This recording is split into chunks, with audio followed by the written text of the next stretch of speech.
बोलिए अन्नपूर्णा माता की जय। आप सभी भक्तों पर माँ अन्नपूर्णा माता की कृपा बनी रहे। आइए भक्त सुनते हैं माँ अन्नपूर्णा माता की व्रत कथा। एक समय की बात है, काशी निवासी धनंजय की पत्नी का नाम सुलक्षणा था।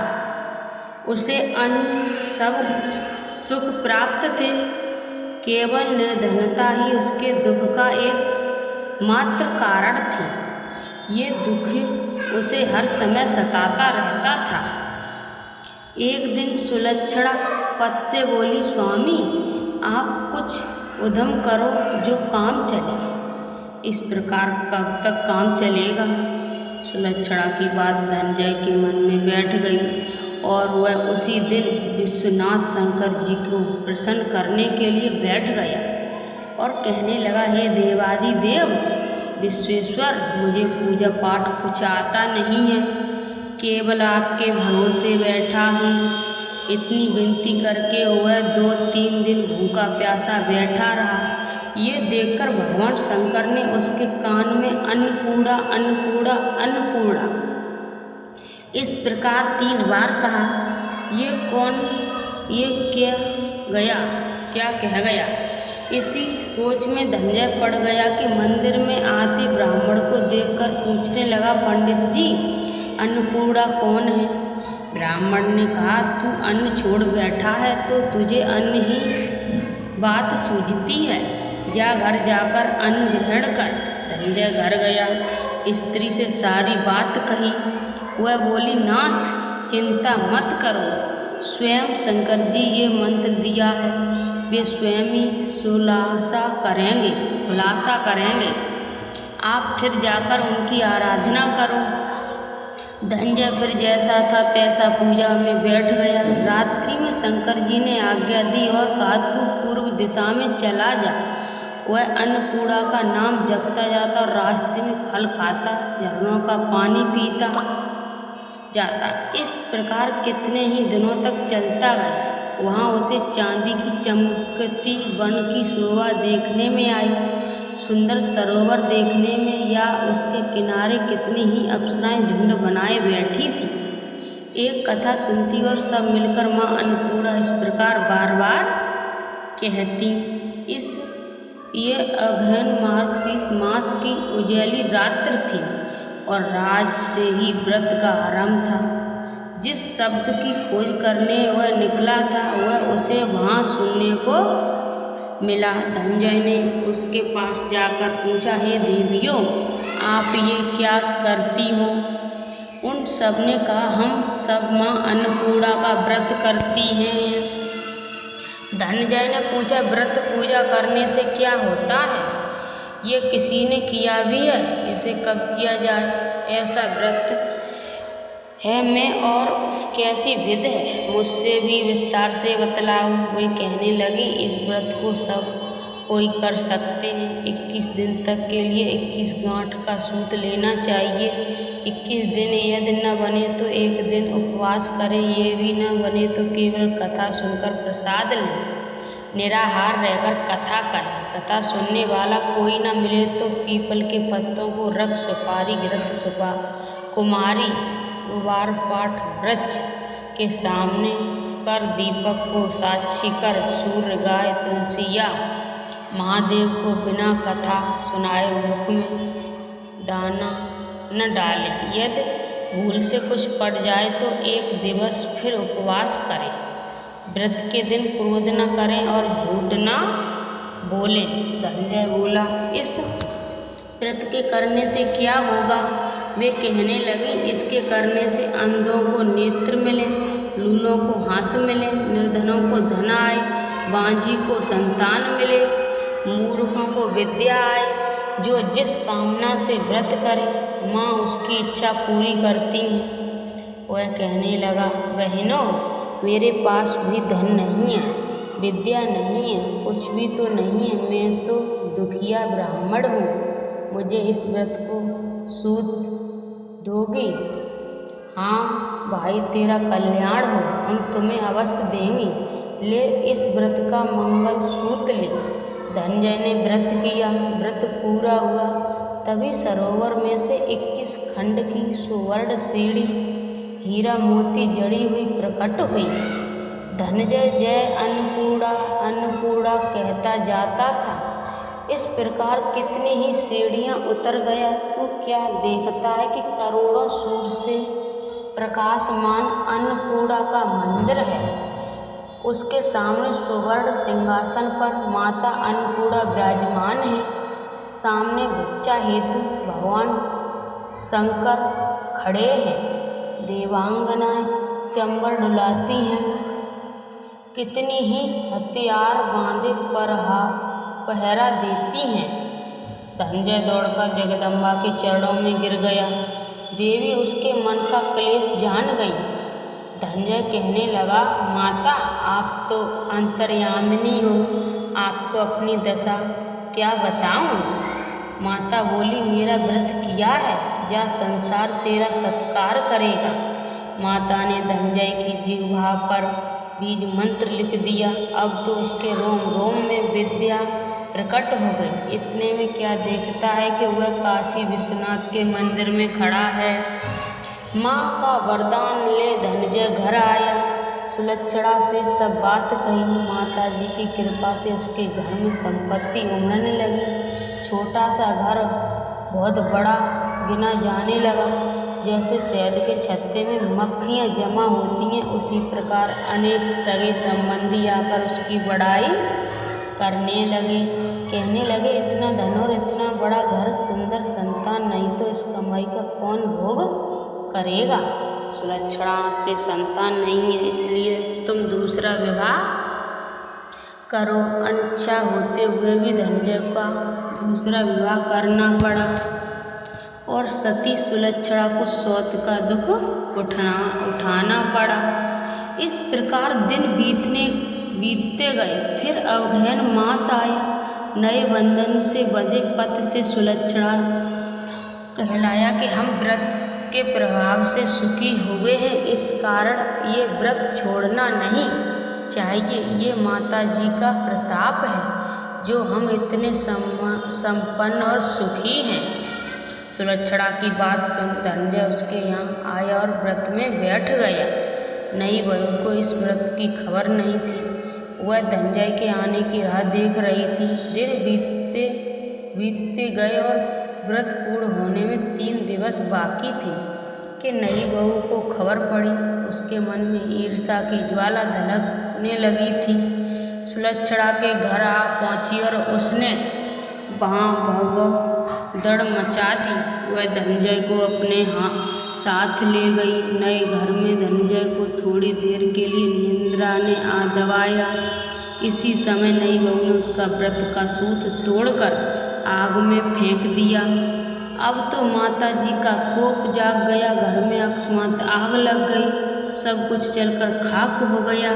सुलक्षणा जान गई कि और पति को फिर अपने घर ले आई। नई बहू रूठकर पिता के घर जा बैठी। पति को परमेश्वर मानने वाली सुलक्षणा बोली, नाथ घबराना नहीं, माता जी की कृपा अलौकिक है। पुत्र को पुत्र हो जाता है पर माता को माता नहीं होती। अब आप श्रद्धा और भक्ति से आराधना शुरू करो, वे जरूर हमारा कल्याण करेंगी। धनंजय फिर माता के पीछे पड़ गया। फिर वही सरोवर सीढ़ी प्रकट हुई। उसमें माँ अन्नपूर्णा कहकर वह उतर गया। वहाँ जा माता जी के चरणों में रुदन करने लगा। माता प्रसन्न हो बोली, ये मेरी स्वर्ण की मूर्ति ले, उसकी पूजा करना, तू फिर सुखी हो जाएगा। जा, तुझे मेरा आशीर्वाद है। तेरी स्त्री सुलक्षणा ने श्रद्धा से मेरा व्रत किया है, उसे मैंने पुत्र दिया है। धनंजय ने आंखें खोली तो खुद को काशी विश्वनाथ के मंदिर में खड़ा पाया।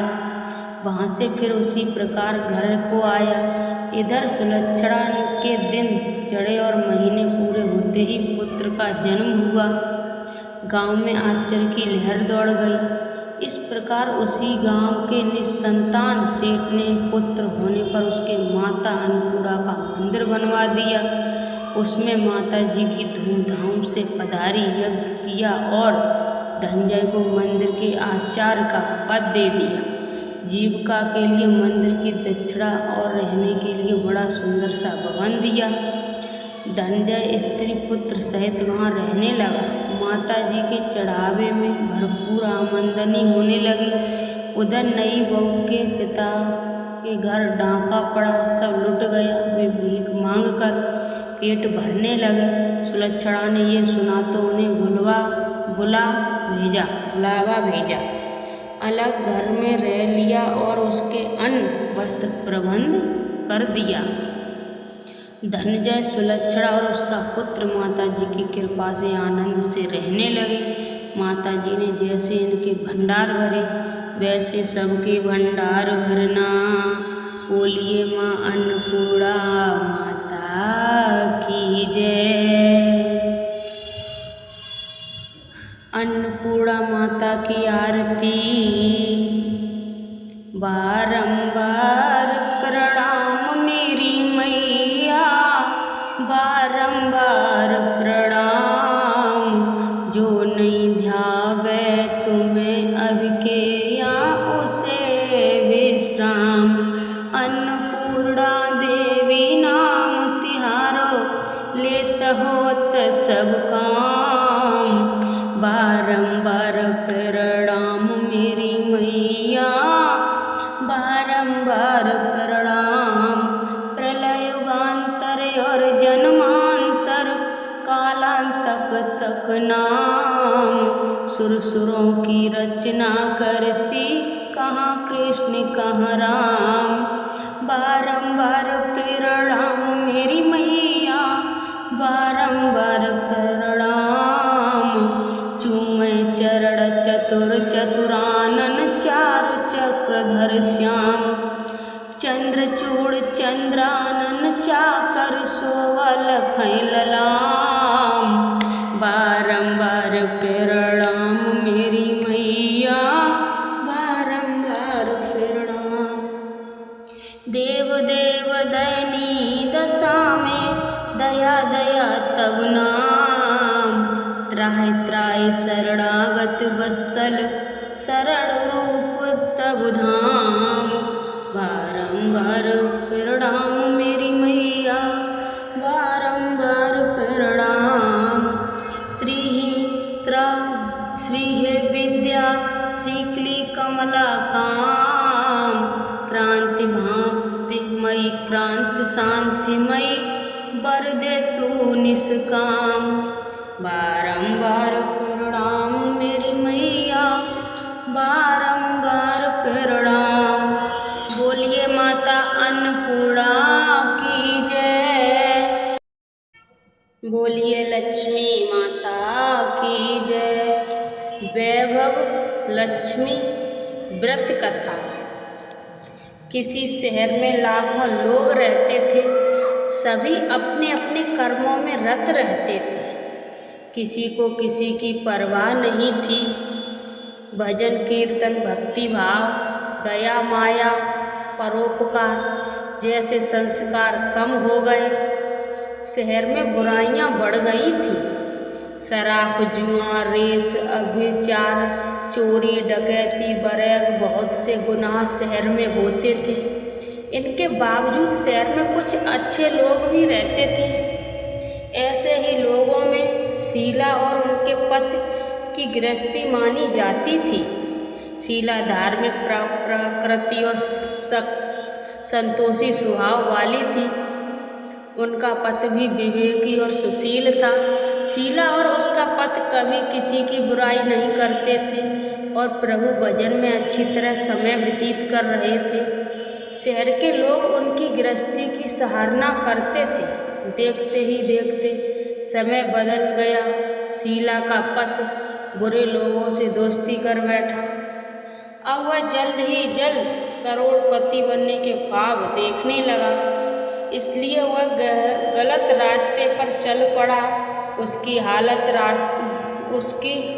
रास्ते पर भटकते भिखारी जैसी हो गई थी। दोस्तों के साथ उसे शराब की आदत की आदत हो गई थी। इस प्रकार उसने अपना सब कुछ गंवा दिया था। शीला को पति के प्रताप से बहुत दुख हुआ, किंतु वह भगवान पर भरोसा कर सब कुछ सहने लगी। वह अपना अधिकांश समय प्रभु भक्ति में बिताने लगी। अचानक एक दिन दोपहर को उनके द्वार पर किसी ने दस्तक दी। शीला ने द्वार खोला तो देखा कि एक मांझी खड़ी थी। उसके चेहरे पर अलौकिक तेज निखर रहा था। उनकी आंखों में से मानो अमृत बह रहा था। उसका भव्य चेहरा करुणा और प्यार से छलक रहा था। उसको देखते ही शीला के मन में अपार शांति छा गई। शीला के रोम रोम में आनंद छा गया।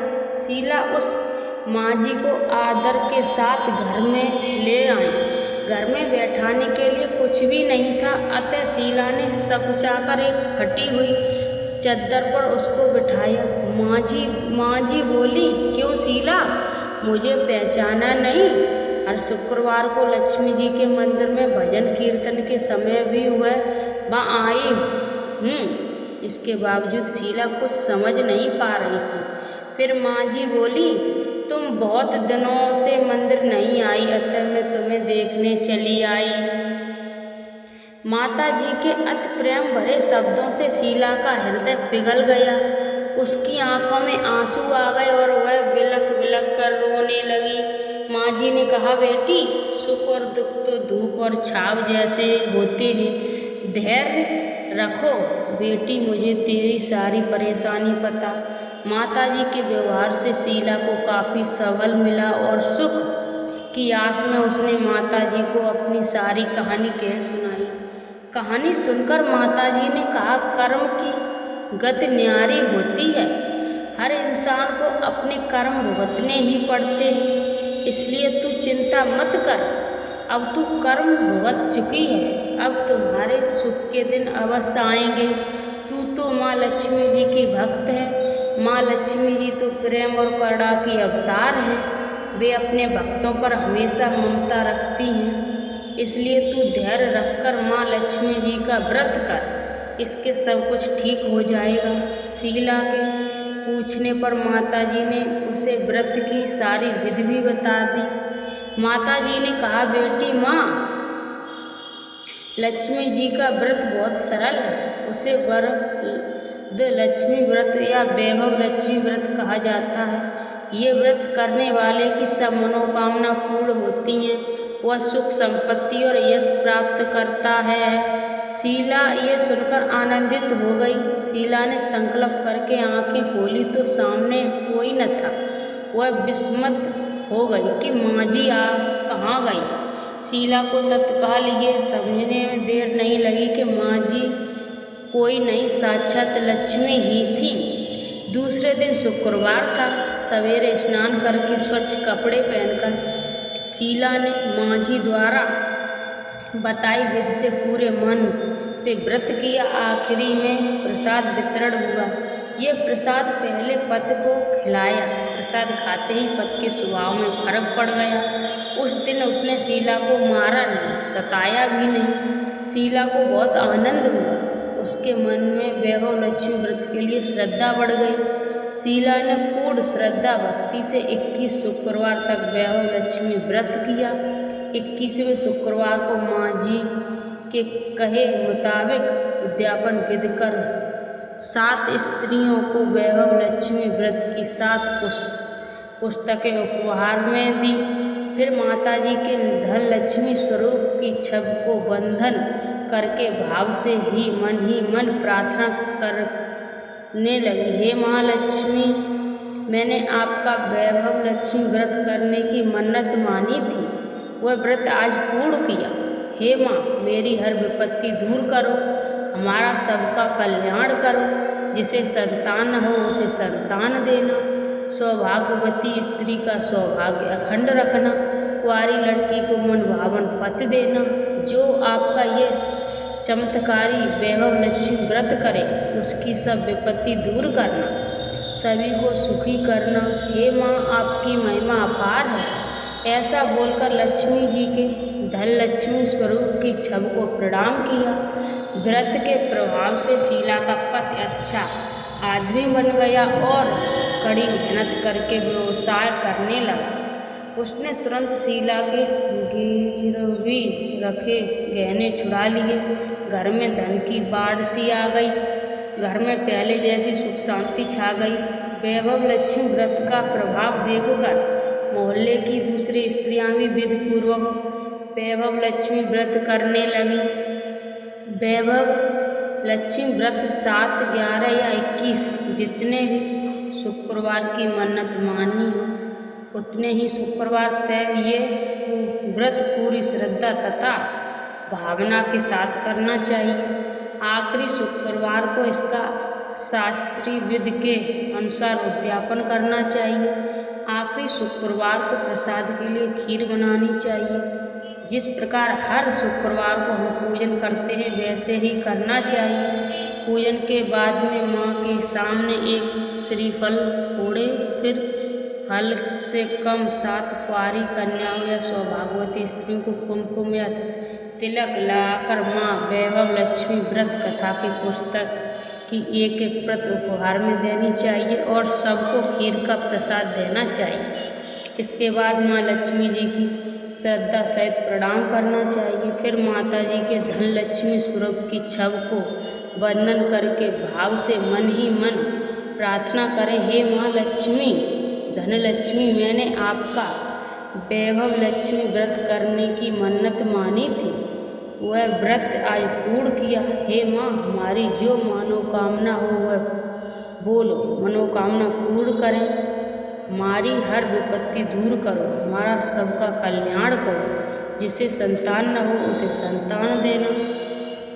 सौभाग्यवती स्त्री का सौभाग्य अखंड रखना, कुंवारी लड़की की मनभावना पत देना। जो आपका ये चमत्कारी वैभव लक्ष्मी व्रत करे उनकी सब विपत्ति दूर करना, सभी को सुखी करना। हे माँ, आपकी महिमा अपार है, आपकी जय हो। ऐसा बोलकर लक्ष्मी जी के धनलक्ष्मी स्वरूप की छवि को प्रणाम करें। बोलिए लक्ष्मी माता की जय। लक्ष्मी मैया की आरती। ओम जय लक्ष्मी माता मैया, जय लक्ष्मी माता, तुमको निस दिन सेवत हरि विष्णु विधाता। ओम जय लक्ष्मी माता, उमा रमा ब्रह्माणी, तुम ही जगमाता मैया, तुम ही जगमाता। सूर्य चंद्रमा ध्यावत नारद ऋषि गाता। ओम जय लक्ष्मी माता, दुर्गा रूप निरंजनी, सुख संपत्ति दाता मैया, सुख संपत्ति दाता। जो कोई तुमको ध्याता रिद्धि सिद्धि धन पाता। ओम जय लक्ष्मी माता, तुम पाताल निवासिन, तुम ही शुभदाता। ओम जय लक्ष्मी माता, कर्म प्रभाव प्रकाशिनी, भवनिधि की त्राता। ओम जय लक्ष्मी माता, जिस घर में तुम रहती सब सद्गुण आता, मैया सब सद्गुण आता, सब संभव हो जाता, मन नहीं घबराता। ओम जय लक्ष्मी माता, तुम बिन यज्ञ न होवे, वस्त्र न कोई पाता भैया, वस्त्र न कोई पाता। खान पान का वैभव सब तुमसे आता।